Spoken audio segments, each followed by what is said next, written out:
할렐루야. 네, 잘 오셨습니다. 한 주간 평안하셨습니까? 네, 결국 뵐 수 있어서 너무나 좋고 이 자리가 은혜의 자리, 응답의 자리가 될 줄로 믿습니다. 우리 저와 앞에 계신 분들과 이렇게 인사하겠습니다. 오늘도 잘 오셨습니다. 잘 오셨습니다. 네, 또 이렇게 인사할까요? 오늘도 은혜와 응답과 기쁨 가득 받으세요. 네.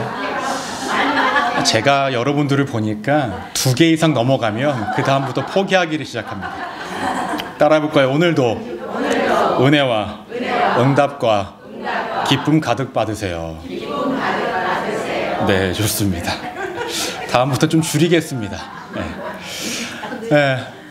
오늘은 마가복음 1장 29절에서 34절까지의 본문을 근거로 응답과 은혜를 넘어서는 삶이라는 제목으로 함께 은혜를 나누고자 합니다. 우리 성도님들 아실지 모르겠지만 오늘로써 마가복음 5번째 시간입니다. 충격적이게도 아직까지 마가복음 1장이라는 거예요. 깜짝 놀라셨죠? 2025년도에 마가복음만 설교했다는 거에 깜짝 놀랐죠. 그랬었나? 두 번째로는 벌써 마가복음이 5번째라는 거에 놀라셨을 수도 있고, 마지막으로는 아직까지도 1장이라는 사실에 놀라셨을 수도 있습니다. 부지런히 우리가 말씀을 차근차근 보면서 끝까지 완주하기를 소망합니다. 지난주에는 우리가 예수님께서 귀신 들린 자를 내쫓는 그러한 말씀의 한 챕터를 우리가 함께 보면서 예수님이 바라보시는 세상은 어떤 세상이라고 말씀을 드렸냐면은 더러운 영을, 악한 영들이 이 세상 어디에나 있는 그 영의 세력도 악한 영과 더러운 영에 우리가 피할 수 있는 곳은 없는 그런 세상이라는 것을 우리가 함께 나눴고요. 그 다음에 악한 영의 영향을 받는지도 모르면서 우리가 살아가는 그 세상 속에서 살아가는 것이라고 말씀드렸고, 마지막으로는 참된 진리가 무엇인지도 모르는 세상 속에서 살아가는 것이 우리가 현재 살아가고 있는 세상이라고 말씀을 드렸습니다. 오늘은요, 2가지 사건에 대해서 함께 말씀을 나누고자 합니다. 첫 번째로는 베드로의 장모의 그 병고침이 이루어지는 그 사건입니다. 그 다음 사건으로는 어떠한 것이냐면은 이후에 많은 병자들과 귀신 들린 자들을 예수님께서 고치시는 장면이 오늘 말씀 가운데서 나타나고 있습니다. 우리는 성경을 통해서 예수님께서 많은 사람들을 고치시고 귀신 들린 자를 내쫓는 그러한 일들을 우리가 많이 듣고 많이 봐왔기 때문에 병자들을 고치신다라는 것, 귀신 들린 자들을 고치신다라는 것을 우리가 그렇게 특별하게 여기지 않습니다. 더 나아가 지금 같은 우리가 살아가는 세상도 의학기술이 너무나 발달하여서 병이 들면 의사가를 찾아가면 되고 병원을 가면 되니까 그렇게 대단치 않은 일처럼 우리가 느낄 수 있다는 거죠. 하지만 당시의 상황은 어땠습니까? 병원이라는 곳이 없죠. 때문에 마땅히 치료받을 곳이 없어서 누군가가 어떠한 병고침이 가능하다라는 소리만 들으면 사람들이 몰릴 수밖에 없었습니다. 고침 받기 위해서, 치료함 받기 위해서. 근데 제가 복음서를 설명할 때마다, 그 말씀을 드릴 때마다, 은혜를 나눌 때마다 거듭 말씀드리는 것이 있는데, 그것은 무엇이냐면 당시에 병고침, 그러니까 병이 들린 사람들, 귀신 들린 사람들이 어떻게 바라봤냐면 저 사람은 죄를 지었기 때문에, 그 사람은 병에 걸렸고 더 나아가서 귀신 들렸다라고 하는 것이 당시의 사람들의 생각이었다는 거예요. 그럼 현재 병이 들고 귀신 들렸던 사람들은 어떠한 삶을 살아갔을까요? 사람들로부터 손가락질 받는 삶, 사람들로부터 격리돼서 멀어지는 삶, 또 육체의 아픔과 고통을 경험하는 삶, 이러한 삶을 살아갈 수밖에 없었다는 거예요. 즉 그들의 일상은 회복되어지지 않고 그들의 육체와 마음과 영혼도 회복되어지지 못한 채 살아가는 것이 당시에 병든 자들, 귀신 들린 자들의, 또 그들의 가족들의 삶이었다는 것입니다. 문제는 누군가가 어떠한 병을 고칠 수 있다라고 해서 찾아간다고 한들 그 사람이 모든 병들을 다 고칠 수 있을까요? 그렇지 않죠.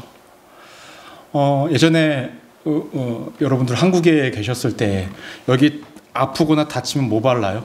된장 바르잖아요. 그렇죠?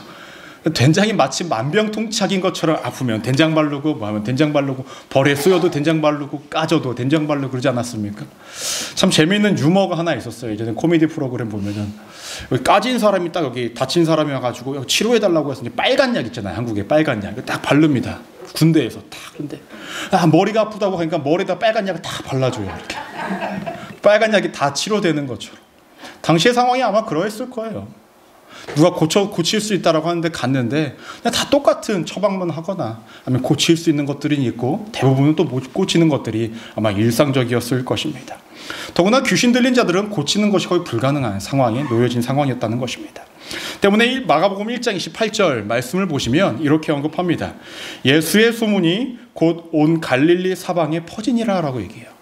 예수님께서 귀신을 내쫓은 사건이 사방에 퍼지다 보니까 이제 사람들이 예수님께 모이기를 시작했다라는 것입니다. 중요한 것은 이 육체로부터 아픔을 경험하는 것은 그 누구도 자유롭지 못하다라는 거예요. 그렇지 않습니까? 아무리 하나님을 열심히 믿어도 주의 사명을 열심히 감당해도 내가 아프거나 아니면 내 가족이 아프거나 이 아픔이라는 것을 그 누구도 쉽게 벗어날 수가 없다는 거예요. 예수님을 함께 따라다녔던 이 시몬 베드로라는 사람의 장모도 마찬가지였습니다. 예수님의 제자이기 때문에 모든 것들이 만사 형통하게 이루어질 것이라 여겼지만 사실 그렇지는 않았다는 거죠.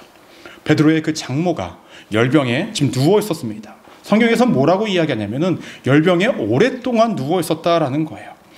이 때문에 예수님께서 함께 이 베드로의 집에 갔었을 때에 예수님의 제자들이 예수님께 이렇게 말을 합니다. 30절을 보시면 시몬의 장모가 열병으로 누워 있는지라 사람들이 곧 그 여자에 대해서 예수께 여짜온대 라고 이렇게 이야기해요.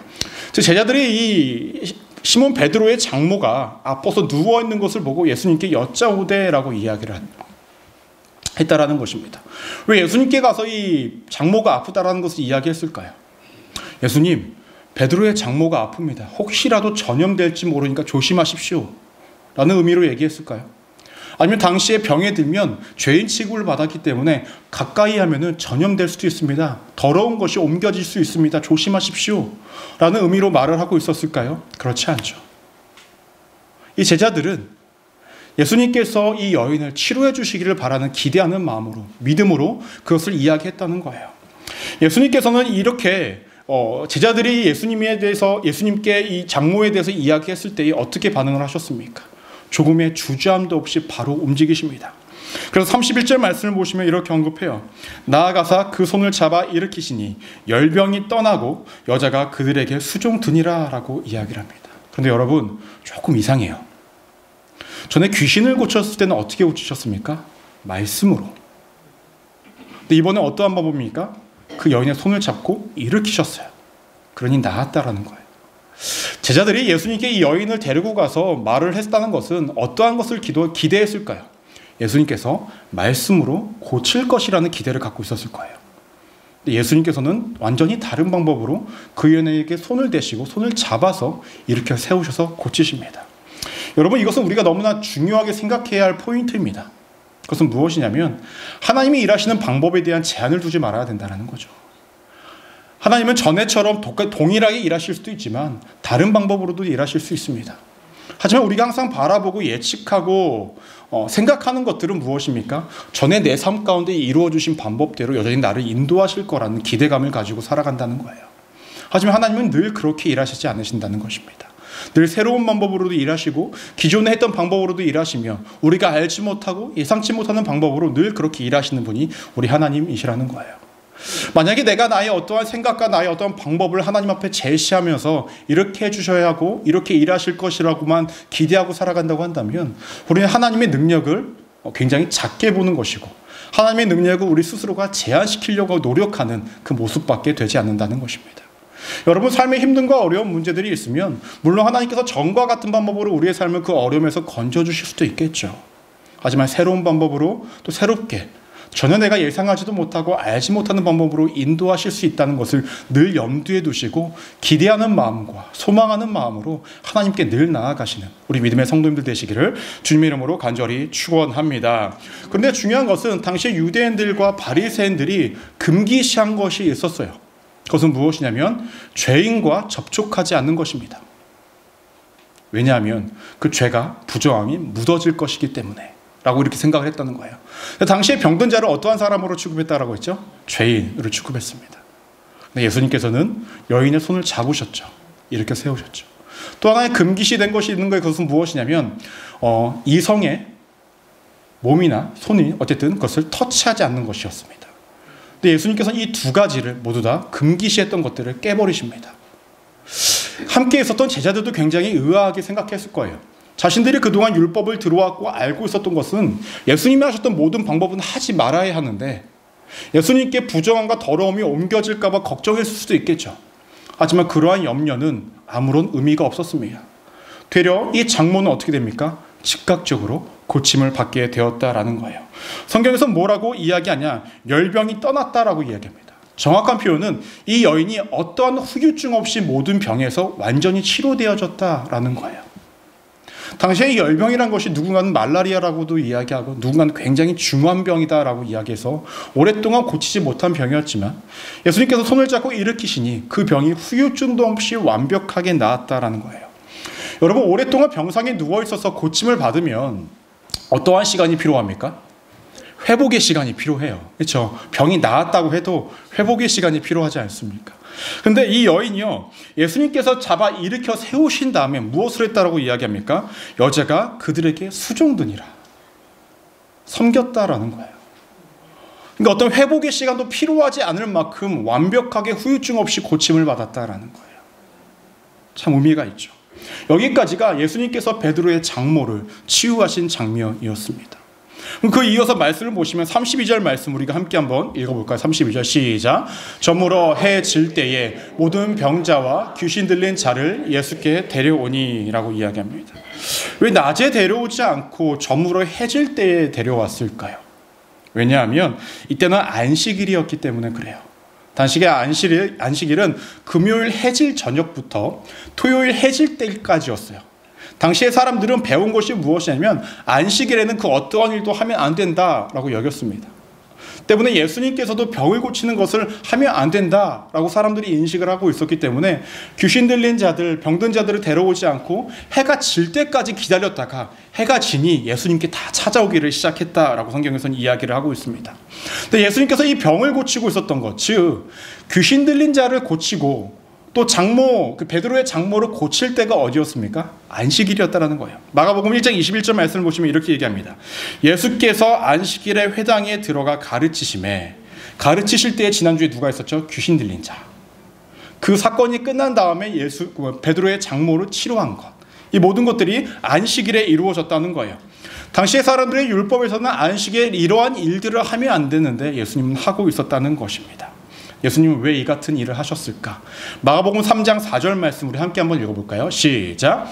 그들에게 이르시되 안식일에 선을 행하는 것과 악을 행하는 것, 생명을 구하는 것과 죽이는 것 어느 것이 옳으냐 하시니 그들이 잠잠하거늘이라고 얘기합니다. 사람을 살리고 사람을 고치는 것은 선한 일이기 때문에 안식일에 이 같은 일을 하는 것이 전혀 제한될 것이 없기 때문에 예수님께서는 안식일에 이러한 일을 감당하신 거죠. 그 이후에 이제 우리가 또 마가복음을 앞으로 계속 보면은 안식일의 주인이시기 때문에, 더 나아가서 모든 것들을 하실 만한 이유가 있으셨기 때문에 예수님께서는 그 같은 일을 했다라고 말씀하시는 것을 발견하실 수 있으실 것입니다. 중요한 것은 사람들이 제한 없이 다가왔다라는 거예요. 모든 병자들이 왔대요.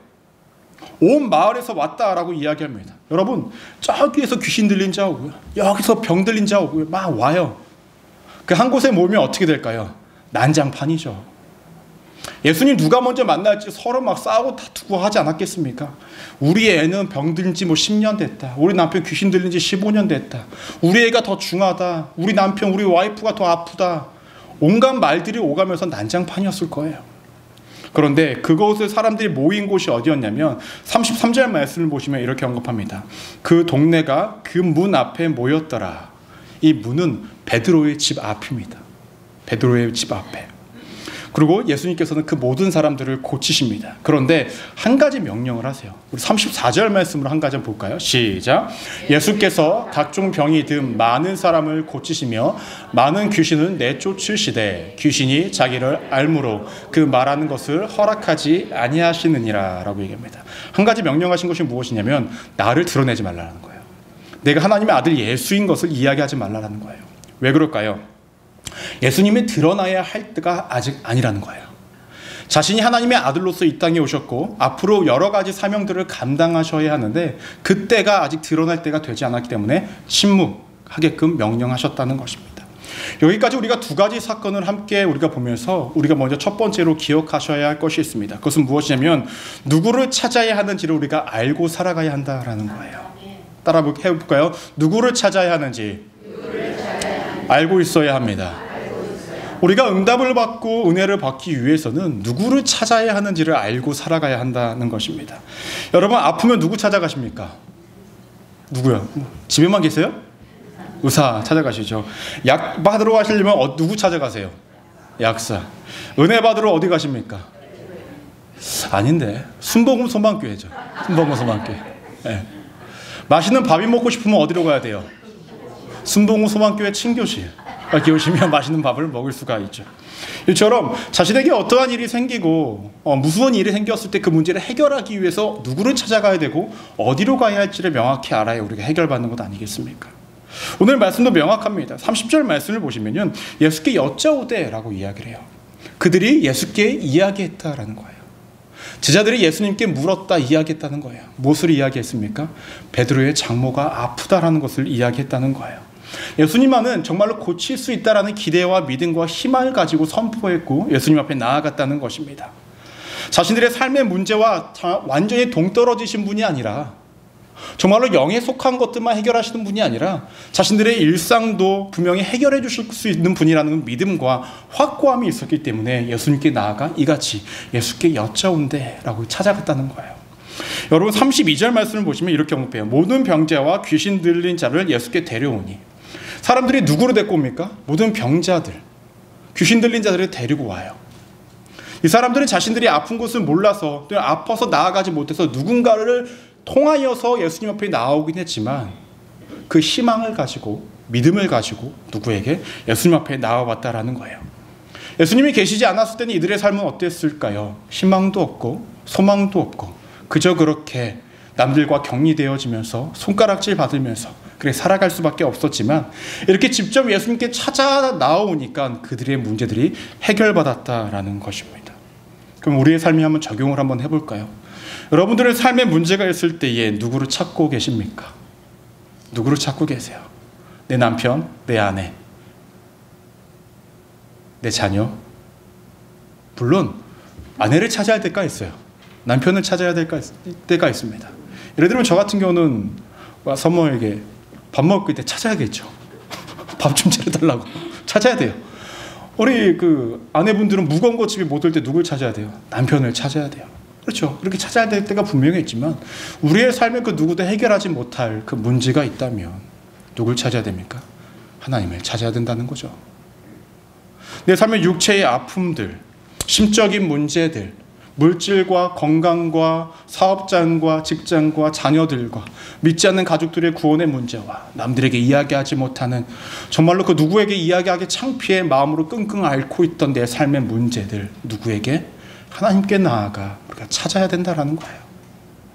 당시의 사람들의 병든 자들이 귀신 들린 자들이 예수님 앞에 나아가기까지 그 과정이 쉬웠을까요? 쉽지 않았을 거예요.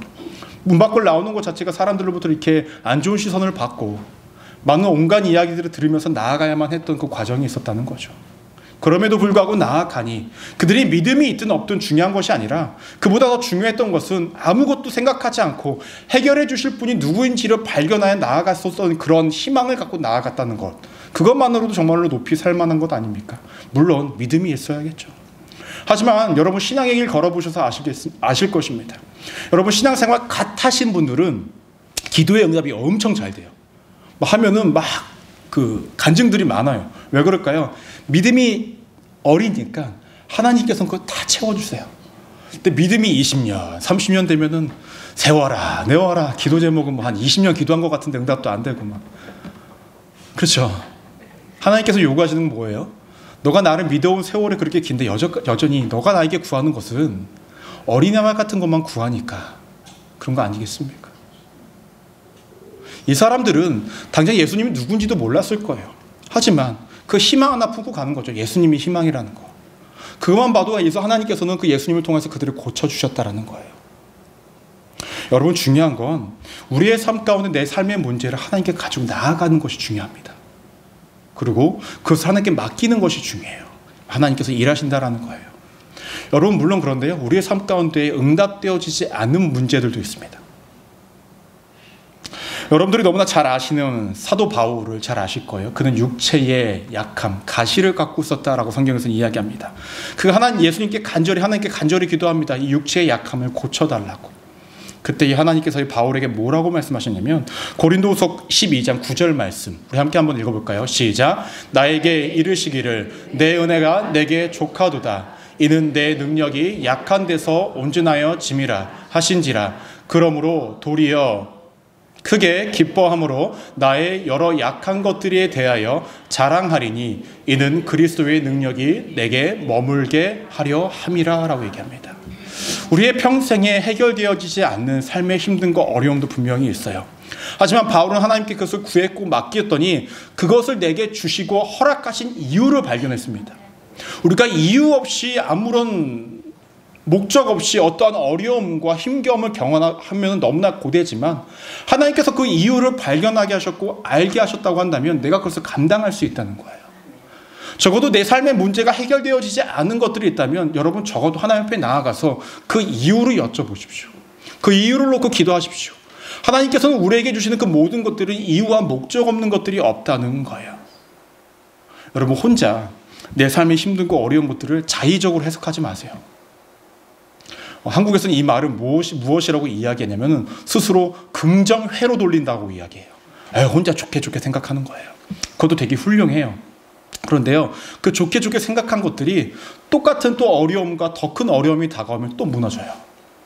하지만 하나님께서 나의 삶의 힘든과 어려움의 목적과 이유를 명확하게 알려주시면 우리가 그 같은 어려움이 또 와도 우리는 그것을 받아들이고 또 넘어설 수 있는 믿음의 역량을 가질 수 있다는 거예요.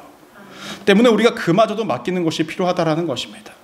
여러분 중요한 것은 우리의 생각들이 아니라요, 삶의 힘든 어려운 것들을 가지고 나가는 것이 중요하다는 거예요. 베드로와 함께 있었던 그 제자들이 예수님이 베드로의 집에 오시자마자 한 것이 무엇이었습니까? 많은 생각을 하지 않았어요. 예수님 곁에 베드로의 장모를 통하여서 어떠한 안 좋은 것들이 발생되어지진 않을까? 부정함이 서로에게 다 옮기지 않을까? 이러한 고민을 하지 않고 그냥 예수님께 나가서 얘기합니다. 예수께 여짜온대. 생각이 필요한 것이 아니라 그저 맡기는 것이 필요하고 하나님을 찾아가는 것이 너무나 필요하다라는 거예요. 여러분 하나님은 차선책이 아니십니다. 믿으십니까? 여러분들 할 거 다 하고 찾는 분들이 아니라 가장 먼저 찾아가야 할 분이라는 거예요. 그래야만 그것이 하나님께서 응답하시고 움직이셔야 할 이유가 된다는 것입니다. 여러분 말씀을 보면 예수님을 찾고 예수님께 맡겨야 할 이유가 명확하게 언급되어집니다. 32절 제가 읽어드릴게요. 모든 병자와 귀신 들린 자를 사람들이 예수님께 데리고 왔습니다. 또 33절을 보시면 온 동네가 모였다라고 해요. 정말 많은 사람들이 모였겠죠. 온 동네라는 것은 모든 사람들이 모일 정도로 이렇게 표현을 하고 있는 것입니다. 그런데 이 온 동네에 포함되는 사람들은 누구냐면은 병든 자들, 귀신 들린 자들 플러스 그들을 데리고 온 자들 플러스 그들을 구경하고자 했던 자들이 함께 섞인 것이 온 동네 모든 사람들이었다는 거예요. 그런데 34절 말씀을 보시면 뭐라고 이야기합니까? 예수께서 각종 병이 든 많은 사람을 고치시며 라고 이야기합니다. 모든 사람을 고쳤다라고 이야기하는 것이 아니라 많은 사람을 고쳤다라는 거예요. 온 사람들이 다 왔지만 고침받은 사람들은 전부가 아니었다는 거죠. 예수님 앞에 찾아 나왔던 사람들만 고침을 받았다라는 거예요. 여기서도 우리가 함께 예수님 앞에 나와서 온 사람들이 있지만 하나님 앞에서 많은 사람들만 응답과 하나님의 은혜를 받고 돌아갑니다. 모든 사람들이 아니라 말입니다. 어떠한 사람들만 예수님을 찾고 맡긴 자들만 이 많은에 포함이 될 수밖에 없다는 거예요. 여러분 사실 당시의 사람들의 입장에서는 예수님이 자신들의 곁에 있다는 것이 인생의 정말 좋은 찬스 아닙니까? 기회 아닙니까? 자신들의 병을 고침받고 아픈 자들이 고침받는 그 절호의 기회 아니었습니까? 근데 누군가는 정말로 간절함으로 찾아갔고 누군가는 구경꾼으로 남겨져 있었다는 거예요. 여러분 지금도 마찬가지입니다. 현재 우리에게 예수님이 없다고요? 아니죠. 예수님께서 요한복음 14장 16절 말씀에 이렇게 언급하셨습니다. 우리 함께 읽어볼까요? 시작. 내가 아버지께 구하겠으니 그가 또 다른 보혜사를 너희에게 주사 영원토록 너희와 함께 있게 하리니 라고 얘기합니다. 예수님께서 이 땅 가운데 누굴 보내주신다고요? 보혜사 성령을 보여주신다라는 거예요. 우리의 삶의 힘든과 어려운 문제를 가지고 성령님을 찾고 구하면 그 역할을 감당해 주신다고 성경에선 이야기하고 있습니다. 저는 우리 성도님들의 삶에 응답과 은혜의 삶이 되어지기를 소망합니다. 어떻게 할 때에? 찾아갈 때에, 맡길 때에. 여러분들의 구경꾼과 그 주변인으로 살아가지 마시고 반드시 하나님을 찾고 맡김으로 통하여 모든 삶의 문제와 어려움들로부터 응답과 은혜를 받고 누리시는 우리 믿음의 성도님들 되시기를 주님의 이름으로 간절히 축원합니다. 두 번째로 우리가 기억하셔야 될 것은 무엇이냐면 응답과 은혜를 받은 후에는 달라야 한다라는 거예요. 따라해 볼까요? 응답과 은혜를 받은 후에는 달라야 합니다. 오늘 말씀을 보시면 좀 특별한 상황이 있습니다. 베드로의 장모가 예수님께 고침을 받고 바로 움직인 것이 무엇이냐면 수종을 들었다라는 거예요. 섬기기를 시작했다라는 것입니다. 섬겼다라는 것이 여기서 종으로서 살아갔다라는 것이 아니라 종처럼 낮은 자의 모습으로 섬기기를 시작했다라고 성경에서는 이야기합니다. 그 이후에 아까 33절 말씀에 뭐라고 이야기했냐면 그 동네가 그 문 앞에, 즉 베드로의 집 앞에 모였다라는 거예요. 귀신 들린 자, 병든 자, 이 모든 사람들이 당시의 사람들로부터 부정하고 손가락질 받았던 모든 사람들이 모였다는 것입니다.